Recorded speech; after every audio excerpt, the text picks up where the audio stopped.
ప్రవక్తయైన సమూయేలు రచించిన మొదటి గ్రంథము 4వ అధ్యాయము. ఆనాడే బెన్యామీనీయుడొకడు యుద్ధభూమిలో నుండి పరిగెత్తి వచ్చి చినిగిన బట్టలతోనూ తలమీద ధూళితోనూ షిలోహులో ప్రవేశించెను. అతడు వచ్చినప్పుడు ఏలీ మందసము విషయమై గుండె అవియుచు త్రోవ ప్రక్కను పీఠము మీద కూర్చుండి ఎదురుచూచుచుండెను. ఆ మనుష్యుడు పట్టణములోనికి వర్తమానము తేగా పట్టణస్థులందరూ కేకలు వేసిరి.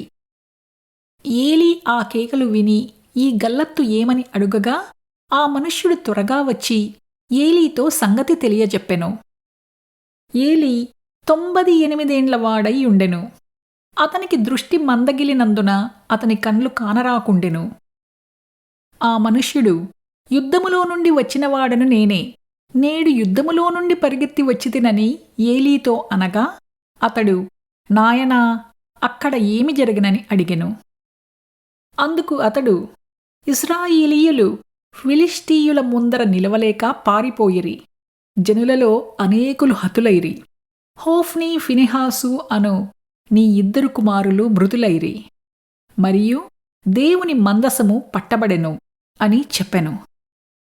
దేవుని మందసమను మాట అతడు పలుకగానే ఏలీ ద్వారము దగ్గరనున్న పీఠము మీద నుండి వెనుకకు పడి మెడ విరిగి చనిపోయెను.